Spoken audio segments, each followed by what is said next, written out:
રાધા, ઉતાવળ રાખ. જો મોડું થશે ને તો શેઠ આપણને બૂમો પાડશે.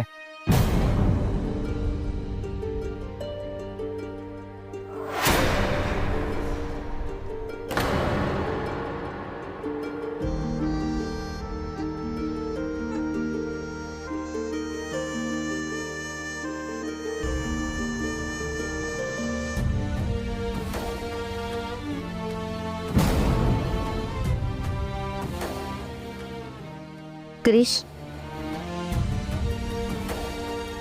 ક્રિશ, તું દુઃખી ના થઈશ. જો તું બૂમ પાડે અને રાધા તને સાથ આપે ને, એ દિવસ બહુ જલ્દી આવશે. ક્રિશ, તું ક્યાં જાય છે બેટા? રાધાને મળવા જાઉં છું. હા, તો ઊભો રે, હું પણ તારી સાથે આવું છું. અરે પણ રાધાને જોવી છે. મમ્મી, મારે પછી કામ પર પણ જવાનું છે.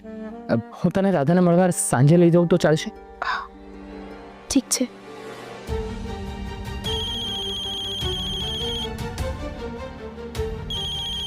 પપ્પાજીનો ફોન? હા પપ્પાજી, બોલો. રાધા કેમ છે? એ સૂતી છે બેટા. ક્રિશ, તને યાદ કરાવવા માટે મેં ફોન કર્યો. તું આવે છે ને? ડૉક્ટર સાહેબ હમણાં જ આવી રહ્યા છે. હા હા પપ્પાજી, બસ પહોંચું જ છું. ઠીક છે બેટા. શું થયું ક્રિશ? બધું ઠીક છે ને? હા મમ્મી, એ તો ડૉક્ટર આવવાના છે ને એટલે પપ્પાજીએ મને ત્યાં બોલાવ્યો છે. ઠીક છે, તું જા, સંભાળીને જજે. હા, અને હા, જે પણ કંઈ વાત થાય એ પ્લીઝ મને કહેજે. હા મમ્મી, અને તું પણ તારું ધ્યાન રાખજે. હા બેટા.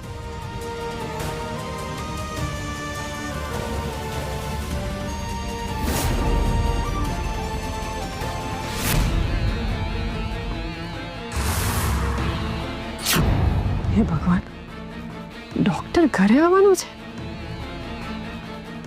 એ મને જોઈ લેશે ને તો પ્રોબ્લેમ થઈ જશે. ડોક્ટરને ગમે તેમ કરીને અહીંયા આવતો રોકવો પડશે. શું કરું?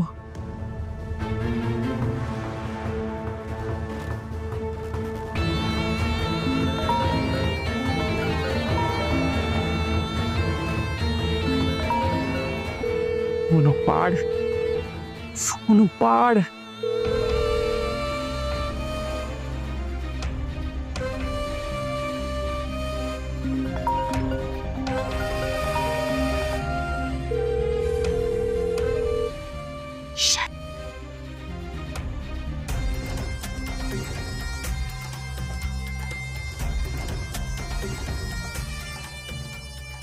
શિટ, મારી પાસે તો ડોક્ટરનો નંબર પણ નથી. હવે શું કરું? ડોક્ટર ગમે ત્યારે અહીં આવી જશે. હવે શું કરું?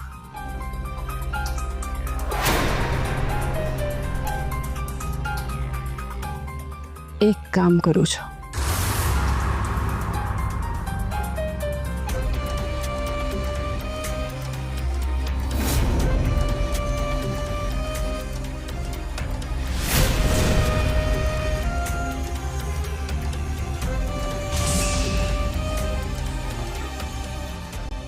ડૉક્ટર સાહેબ,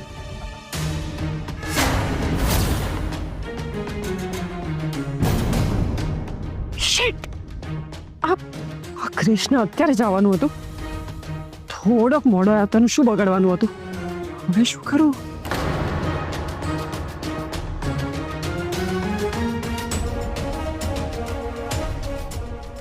સારું થયું તમે આવ્યા.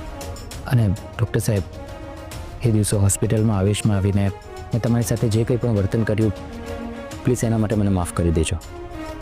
ઇટ્સ ઓકે મિસ્ટર ક્રિશ, અમારી સાથે ઘણી વખત એવું બનતું જ હોય છે. બાય ધ વે, તમારું હોસ્પિટલનું પેમેન્ટ બાકી છે.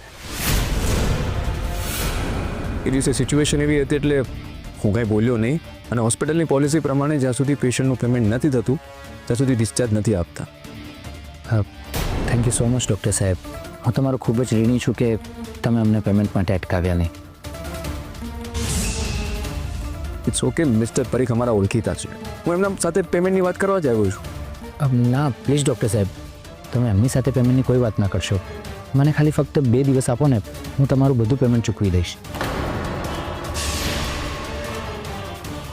પ્લીઝ ડૉક્ટર સાહેબ, જો 2 દિવસમાં હું તમારું પેમેન્ટ ના ચૂકવી શક્યો, એના પછી તમે પપ્પાજી સાથે વાત કરી શકો છો. ઓકે, પણ ફક્ત 2 દિવસ, આનાથી વધારે લેટ ના કરતા. યસ પાકું. આવો ડૉક્ટર સાહેબ, ચાલો.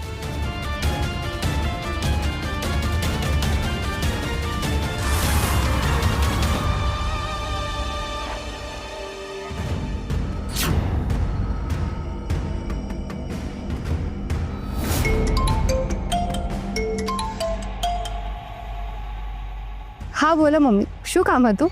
મિલી, તું ફટાફટ પેલા ડૉક્ટરનો નંબર શોધી કાઢ. એ ડૉક્ટર અહીં આવી પહોંચ્યો છે. વોટ?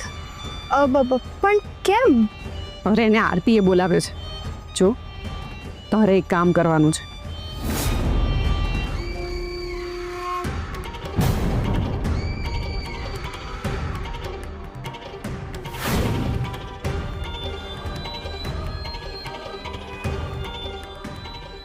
સમજી? ઠીક છે મમ્મી, તમારું કામ થઈ જશે. જો, કોઈ ભૂલ ના કરતી, નહીંતર આરપીને ખબર પડી જશે કે રાધા સાથે જે કંઈ પણ થયું છે ને, એ માટે આપણે જવાબદાર છીએ. હા મમ્મી, ડોન્ટ વરી, તમારું કામ થઈ જશે.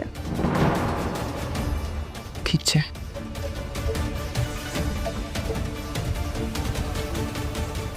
મીતા, આવજો. આવી ભાભી. શું કરું? એમની સામે જવું કે ના જવું? જો જઈશ ને તો ડૉક્ટર મને ઓળખી જશે, અને નહીં જવું તો આ લોકો બૂમો પાડશે.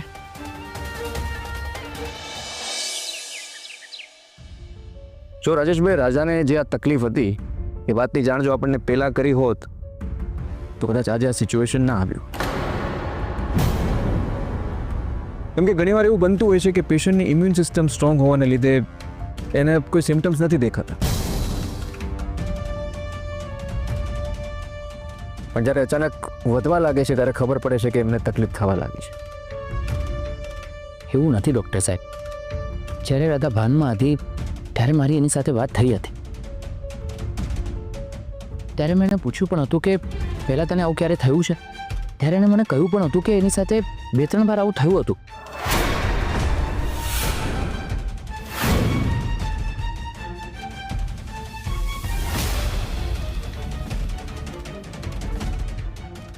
એક્ઝેક્ટલી.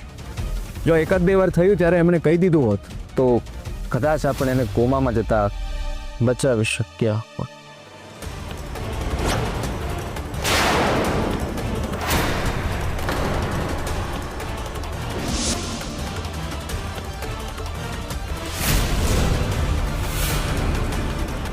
આ તો મારો છોકરો છે. તમે લોકો આને કઈ રીતે ઓળખો છો? તમારો આ દીકરો અમારી પાસે છે. જો તમે અમારું કામ ના કર્યું ને તો તમારા દીકરાનું કામ તમામ થઈ જશે.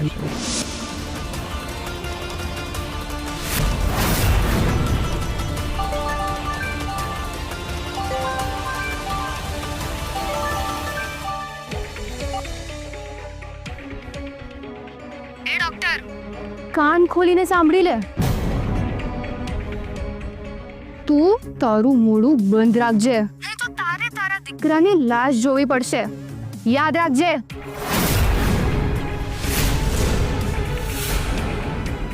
એટલે તારું મોઢું એકદમ બંધ. સમજી ગયો? Hello hello.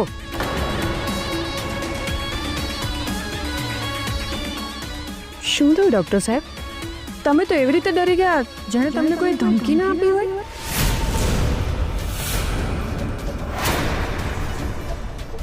લો, શાંતિથી પાણી પી લો. આપણે શાંત હોઈએ ને તો સામેવાળો આપણને કંઈ ના કરે.